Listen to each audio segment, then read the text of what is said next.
তামিম, দেখো না তোমার দুই ভাইয়ের কত কষ্ট হইতেছে, আর ওদের এইভাবে শাস্তি দিও না ভাই। তুমি রক্তের ভাই হয়ে এতটা নির্মম হইতে পারো না। ভাবি, তুমি তাদের হয়ে আর সাফাই গাইও না, চুপচাপ দাঁড়ায় থাকো।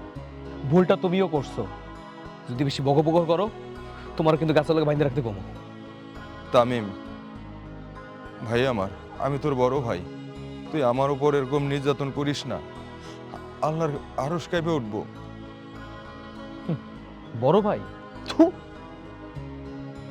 তোমার মতো বড় ভাইরে সারাদিন জুতো দিয়ে পিটাইলেও আল্লাহ খুশি থাকবো। জামাল, তামিম যে তোমারে 45 লাখ টাকা পাঠাইছে সেটা প্রমাণ ওর কাছে আছে। এখন ওর টাকা পয়সার হিসাব কি তুমি তারে বুঝিয়ে দিবা, নাকি থানায় যে ফৌজদারি মামলা দিব? হ চাচা, টাকা পাঠাইছে সত্যি, কিন্তু টাকা